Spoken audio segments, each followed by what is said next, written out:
அனைவருக்கும் அன்பான வணக்கங்கள். நியூ கிரியேஷன் 21.5 சேனல் மூலம் உங்களை வரவேற்கிறேன். இங்கே பாருங்க, ஒரு பக்கம் வீங்கியிருக்கா லோரிக்கு.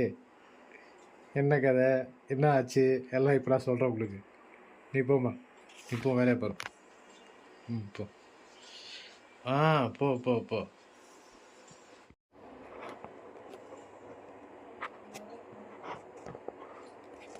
வீடியோ பார்க்கும்போது எல்லோரும் நினச்சிருப்பீங்க, என்னடா இது சாமுக்கு தான் ஆப்ரேஷன் இருந்தது, க்ளோரிக்கு என்ன வீங்கியிருக்கு அப்படின்னு சொல்லிட்டு. என்னென்னா, க்ளோரிக்கும் ஆப்ரேஷன் பண்ணியிருக்கு இப்போ வாயில். இன்னும் திடீர்னு இப்படி ஒரு குண்டை தூக்கி போடுறீங்க அப்படின்னு சில பேருக்கு இருக்கும். ஏன்னா நடா இது வீடு ஃபுல்லாக ஆப்ரேஷன் பண்ணிட்டுருக்கேன் அப்படின்னு. 2 வருஷத்துக்கு முன்னாடி க்ளோரிக்கு பார்த்திங்கன்னா இந்த சைட் பார்த்திங்கன்னா ஒரு பல் வந்து எடுத்தோம். அது வந்து நம்ம வீடியோவில் கூட போட்டிருந்தோம். ரொம்ப கஷ்டமாக இருந்தது இல்லை. அப்போவே சொன்னாங்க இந்த பல்லும் கொஞ்சம் ஒரு வருஷம் கழிச்சு எடுத்துக்கலாம், அப்போ கொஞ்சம் ப்ராப்ளம் இருக்கும்போது அப்படின்னு சொன்னாங்க. கரெக்டாக க்ளோரிக்கு வந்து ஒரு போதுமா, அது கஞ்சி தானே எப்போமா குடி. பேச முடியாது, வாய் பார்த்தீங்கன்னா இவ்வளோ தூரம் வீங்கியிருக்கு. ஐஸ் பேக் கொடுக்கணும். இப்போ தான் எழுந்தோம் 2 பேருமே. டைம் வந்து 7:30. நேற்று நைட் தூங்கவே லேட் ஆகிடுச்சு, 2:30 மணி ஆகிடுச்சு நேற்று தூங்குறதுக்கு க்ளோரியால் வழியால். சரி, கம் டு த பாயிண்ட். அப்புறமா 2 வருஷம் ஆச்சுல, ஒரு 5 டேஸ்க்கு முன்னாடி சரியான வலி க்ளோரிக்கு. தூங்கவே முடியல, அழுதுகிட்டே இருந்து வலி தாங்க முடியல, வாய் ஃபுல்லாக வலிக்குது அப்படின்னு சொல்லிட்டு. அப்புறம் எனக்கு ஆப்ரேஷன் பண்ணாங்களா, அதே இடத்துல போயிட்டு க்ளோரிக்கு வந்து கேட்டோம், இந்த மாதிரி வலி தாங்க முடியலன்றா என்ன ஆச்சுன்னு பார்த்தா, உள்ளே அந்த விஸ்டம் டூத்து இன்னொன்று இருக்குல்ல, ஞானப்பல், ஏற்கனவே ஒரு 2 வருஷம் ஒன்று பிடிக்காச்சு, இன்னொன்று இருக்குல்ல, அது வந்து ஃபுல்லாக அழுகி போயிட்டு அதுக்குள்ளே வந்து பேட் ஸ்மெல் வந்து அந்த இதுவே ஸ்கின் வந்து இதுவாகிடுச்சு. அப்புறம் என்ன ஆச்சுன்னா, கூட்டு வந்து விசாரிச்சுல எடுக்கணுன்ட்டாங்க. அந்த பல் வந்து எடுக்கணும், ஆனால் பல்லு ஃபுல்லாக உள்ளே தூளாக நொறுங்கியிருக்கு அப்படின்னு சொல்லிட்டு சொன்னாங்க. சரி ஓகே எடுத்துடலாம் அப்படின்னு சொல்லிட்டு தான் முடிவு பண்ணோம். அப்புறம் 2 டேஸ் டைம் கொடுத்தாங்க, மருந்து கொடுத்தாங்க, கொஞ்சம் வலி தாங்கிறதுக்கு கொஞ்சம் மெடிசன் கொடுத்தாங்க. அதெல்லாம் பண்ணிவிட்டு என்ன பண்ணுமா, பண்ணு ப்ரெஷ் பண்ணு. அப்போ பண்ணு, சர்ஜிக்கல் ப்ரெஷ் எடுத்துகிட்டு வா. இது ஆப்ரேஷன் பண்ணதுக்கு அப்புறம் கொடுக்குற ப்ரெஷ், எனக்கு கூட இதான் கொடுத்தாங்க. இது சர்ஜிக்கல் ப்ரெஷ்ன்னு சொல்லிட்டு சொல்லுவாங்க. சர்ஜிக்கல் ப்ரெஷ் தான் இது, மெகா சாஃப்ட் அப்படி சொல்லி 620 ரூபா இந்த ஒரு ப்ரெஷ்ஷு. இப்படி விலை ஒரு பக்கம் பார்த்தீங்கன்னா கூட ஸ்டிச்சிங் போட்டிருக்காங்க, 3 ஸ்டிச்சிங் பல்லை எடுத்துகிட்டு போட்டிருக்காங்க.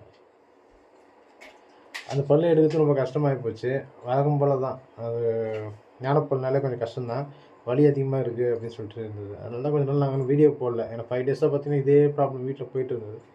2வது வருஷம் ஃபுல்லாகவே ஒரே ஆப்ரேஷனாக வந்துட்டு இருக்குது அப்படின்னு சொல்லிட்டு வருத்தப்படுறதா அப்படின்னு யோசிக்கும் போது தான் எங்கள் அக்கா ஒருத்தவங்க இருக்காங்க, சுமதி அக்கா, வெளிநாட்டில். அக்கா சொன்னாங்க, இந்த வருஷம் ஆண்டவர் உங்களோட பிரச்சனையெல்லாம் தீர்க்கிறார். அப்படி அதுதான் உண்மை, நீங்கள் நினைக்கிற மாதிரி இல்லை. எத்தனோ வருஷம் இருந்த பிரச்சனைலாம் இந்த வருஷம் தீர்ந்துட்டே வருது ஒவ்வொருத்தருக்கும் அப்படின்னு. ஏன்னா எங்கள் மாமியாருக்கு பார்த்தீங்கன்னா ஒரு 7-8 வருஷமாகவே இந்த ப்ராப்ளம் இருக்குது அவங்களுக்கு, கண் ப்ராப்ளம். அவங்களுக்கு இந்த வாட்டியே அது கிளியர் ஆகிடுச்சு. எனக்கு 2 வருஷமாக வாயில் ப்ளீடிங் வந்துகிட்டே இருந்தது, அது எனக்கு இப்போ கிளியர் ஆகிடுச்சு. இப்போ க்ளோரிக்கும் ஒரு 2 இயர்ஸ் அந்த பிரச்சனை இருந்துச்சா, அவங்களுக்கும் இப்போ கிளியர் ஆகிட்டுருக்கு. அதனால் இப்படி தான் நம்ம நினைக்கிறோம் பாசிட்டிவாக அப்படின்னு சொல்லிட்டு சொன்னாங்க. பட் நான் வந்து உங்கள்கிட்ட எதுவுமே சொல்லலை. யூடியூப்ல எப்பவுமே எல்லாமே ஷேர் பண்ணுவேன். இந்த விஷயம் வந்து ஆப்ரேஷன் முடிஞ்சதுக்கப்புறம் உங்களுக்கு நான் ஷேர் பண்ணுறேன். அதுக்கு முன்னே நான் சொல்லவே இல்லை. எப்போவும் வழக்கமாக நம்ம என்னென்ன பண்ணுறதா சொல்லுவோம், ஆனால் சொல்லலை. சரி ஓகே, எதுக்கு சும்மா அழுகாச்சியே போட்டு தான் நல்லா இருக்காதுன்னு. பட் இதெல்லாம் வந்து ஒரு ஃபேமிலி நடக்கிற சாதாரண விஷயந்தான், எப்பவுமே நடக்கிற விஷயந்தான். நாங்கள் விளாக் போடுறதுனால உங்களுக்கு வந்து நான் இதை சொல்கிறேன். மெயின் ஒரு 2 விஷயம் வந்து நீங்கள் இதை சரியாக பண்ணணும். முதல்ல ஒன்று ஹெல்த், இன்னொன்று பார்த்தீங்கன்னா நீங்கள் ஃபினான்ஷியலாக கொஞ்சம் எப்பவுமே கொஞ்சம் ரெடியாக இருங்க.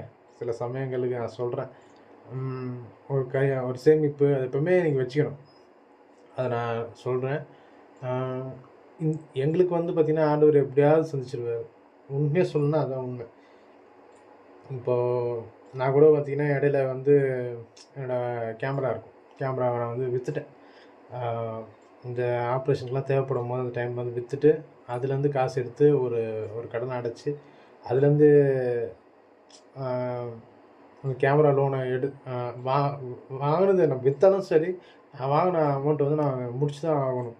அதனால் அதுவும் கிட்டத்தட்ட இப்போ அடுத்த மாதத்தோடு பார்த்திங்கன்னா அந்த கேமரா லோன் முடியுது. கேமராவே இல்லை, ஆனால் கேமரா லோன் முடியுது. இது மாதிரி கொஞ்சம் ஃபினான்ஷியலாக நீங்கள் இருக்கணும்னா கொஞ்சம் சேமிப்பு பண்ணி வைங்க. இப்போ நானும் பார்த்திங்கன்னா அதுக்கான முயற்சிலாம் எடுத்துகிட்டு பண்ணிட்டு தான் இருக்கேன். அதனால தான் பார்த்திங்கன்னா இதுலேருந்து சில விஷயங்கள் அதெல்லாம் தப்பிக்க முடிஞ்சது. அதான் உண்மையே. அதனால் நிறைய பேர் சொல்லுவாங்கள்ல, சேமிச்சு வைங்க சேமிச்சு வைங்க என்கிட்ட சொல்லுவாங்க. நான்லாம் அப்போ வந்து தெரியாது. ஆனால் இடையில இப்போ வந்து நல்லா சேமிப்பு பண்ண ஆரம்பித்தோம் நாங்கள் இடையில. பெரிய அமௌண்ட்டாக இல்லைனாலும் ஓரளவுக்கு எங்களால் முடிஞ்ச அளவுக்கு கொஞ்சம் சேமிப்பு பண்ணோம். ஆனால் ஏதாவது இதுமாரி ப்ராப்ளம் வரும்போதெல்லாம் அது செலவாயிட்டே இருக்கும். ஒன்றும் பிரச்சனை இல்லை. ஏன்னா நம்மக்கிட்ட கொஞ்சம் சின்ன சேமிப்பு இருக்கிறது இப்போ நல்லது தான். அப்படிங்கிறத நான் வந்து இந்த எக்ஸ்பீரியன்ஸ் மூலமாக உங்களுக்கு நான் சொல்கிறேன். இவ்வளோ நாள் வீடியோ போடாததுக்கும் அதான் காரணம். ஒரு 5 to 6 நாள் ஆச்சுன்னு நினைக்கிறேன். 6 நாள் போடவே இல்லை. அதான் காரணம். இன்னொரு விஷயம் என்னென்னு பார்த்தீங்கன்னா, நான் வந்து 2, 3 வீடியோ எடுத்துட்டோம். நல்ல ஒரு நல்ல வீடியோஸ்லாம் எடுத்துட்டோம். அதாவது வெளியே போயிட்டு எடுத்தோம். என்ன காரணம்னா, எங்களை 2 பேரும் கூப்பிட்டுருந்தாங்க வீடியோ எடுக்கிறதுக்காக. எங்கள் ஸ்கூலில் இருந்து. அந்த வீடியோலாம் முடிச்சுட்டோம். முடிச்சுட்டு எடிட் பண்ண முடியல. அதுக்கு உட்காரணும். அதெல்லாம் முடியல.